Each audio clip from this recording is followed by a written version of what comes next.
भारत में युद्ध तैयारी मॉक ड्रिल नागरिकों पर केंद्रित मार्गदर्शिका। युद्ध मॉक ड्रिल एक ऐसी संरचित प्रक्रिया है जिसमें युद्ध जैसी आपातकालीन स्थितियों जैसे कि मिसाइल हमले, हवाई हमले, रासायनिक या जैविक हमले और साइबर खतरों का अनुकरण किया जाता है। इसका उद्देश्य सैन्य और नागरिक दोनों क्षेत्रों की तैयारी की जांच करना होता है ताकि किसी भी आपदा की स्थिति में प्रभावी समन्वय, जागरूकता और जीवन रक्षा सुनिश्चित की जा सके। भारत में विभिन्न प्रकार की युद्ध से संबंधित मॉक ड्रिल्स आयोजित की जाती है। सैन्य क्षेत्रीय अभ्यास जैसे युद्ध अभ्यास, गगन शक्ति और मालाबार, रणनीति, अग्निशक्ति और लॉजिस्टिक्स पर केंद्रित होते हैं और इन्हें भारतीय सशस्त्र बल द्वारा आयोजित किया जाता है। नागरिक सुरक्षा ड्रिल्स में आम नागरिकों की भागीदारी होती है और इनमें हवाई हमले, ब्लैकआउट और रासायनिक हमलों का अभ्यास किया जाता है, जिसमें लोगों को घरों, स्कूलों और कार्यस्थलों से निकालकर शरण स्थलों तक पहुंचाया जाता है। परमाणु या रासायनिक आपदा ड्रिल्स में विकिरण प्रभाव या गैस रिसाव जैसी स्थितियों का अभ्यास किया जाता है, जिसमें डिकंटेमिनेशन, सुरक्षात्मक गियर और प्राथमिक चिकित्सा से जुड़ी ट्रेनिंग शामिल होती है। साइबर सुरक्षा ड्रिल्स का उद्देश्य सरकारी प्रणालियों और सार्वजनिक बुनियादी ढांचे को साइबर हमलों से सुरक्षित रखने की तैयारी का मूल्यांकन करना होता है। वहीं महत्वपूर्ण अवसंरचनाओं जैसे हवाई अड्डे, बिजली स्टेशन और रेलवे पर हमले के अनुकरण के जरिए इन क्षेत्रों में नागरिक निकासी और आपातकालीन सेवाओं की क्षमता की जांच की जाती है। इन सभी ड्रिल्स में नागरिकों की भूमिका अत्यंत महत्वपूर्ण होती है। नागरिकों को अपने नज़दीकी शरण स्थलों की जानकारी होनी चाहिए और सायरन, एसएमएस या रेडियो के जरिए आने वाले निर्देशों का पालन करना चाहिए। विशेष रूप से बुजुर्गों, विकलांगों और बच्चों की सहायता करना उनका कर्तव्य होता है।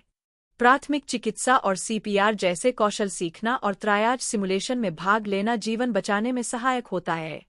नागरिकों को अपने घरों में ब्लैकआउट की प्रैक्टिस करनी चाहिए, गैस और बिजली जैसी यूटिलिटी को बंद करना आना चाहिए और आपातकालीन किट हमेशा तैयार रखनी चाहिए। रासायनिक या विकिरण खतरे की स्थिति में मास्क या गीले कपड़े का सही उपयोग, डिकंटेमिनेशन प्रक्रिया में भागीदारी और किसी भी लक्षण की रिपोर्ट करना आवश्यक होता है। नागरिकों को सामुदायिक समन्वय के तहत पड़ोस स्तर पर प्रतिक्रिया समूह बनाने चाहिए, स्वयंसेवी वार्डन के रूप में कार्य करना चाहिए और अपने क्षेत्र के कमजोर लोगों की जानकारी रखनी चाहिए। संचार के मामले में नागरिकों को बैटरी चालित रेडियो का उपयोग करके आधिकारिक निर्देश सुनना चाहिए, सही सूचना पहुंचाने में मदद करनी चाहिए और किसी भी तरह की अफवाह से बचना चाहिए। हर घर में एक बुनियादी आपातकालीन किट होनी चाहिए, जिसमें टॉर्च और अतिरिक्त बैटरियां, प्रति व्यक्ति 2 से 3 लीटर पीने का पानी, नाश्ते योग्य खाद्य सामग्री, प्राथमिक चिकित्सा किट, गैस मास्क या गीला कपड़ा, बैटरी चालित रेडियो, सरकारी पहचान पत्र और चिकित्सा रिकॉर्ड तथा एक आपातकालीन सीटी शामिल होनी चाहिए। नागरिक युद्ध मॉक ड्रिल आमतौर पर 3 चरणों में की जाती है। ड्रिल से पहले जागरूकता अभियान चलाए जाते हैं और प्रशिक्षण सत्र आयोजित किए जाते हैं। स्कूलों और कार्यालयों में तैयारियों की समीक्षा होती है। ड्रिल के दिन सायरन या एसएमएस के माध्यम से चेतावनी दी जाती है, लोग शरण स्थलों की ओर बढ़ते हैं और सहायता प्रदान करते हैं। नकली चोटों और प्राथमिक चिकित्सा की गतिविधियां आयोजित की जाती है। यदि ड्रिल में विकिरण या गैस रिसाव का अनुकरण होता है तो पीपीई का प्रदर्शन और डिकंटेमिनेशन प्रक्रिया की जाती है। कमांड और कंट्रोल टीमें स्थिति का समन्वय करती है।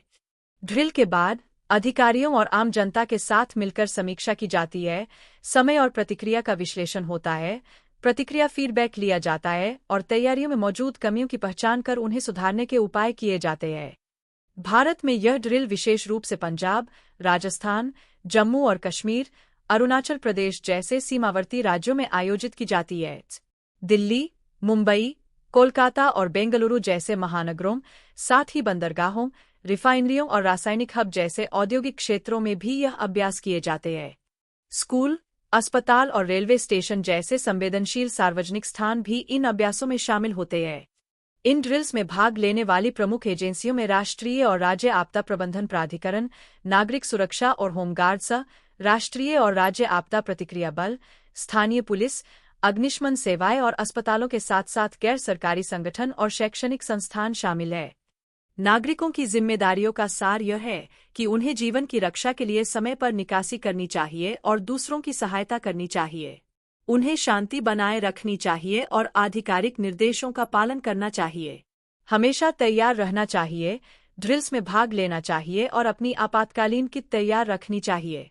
अंत में, उन्हें संचार या राहत के कामों में स्वेच्छा से भाग लेकर प्रतिक्रिया का समर्थन करना चाहिए।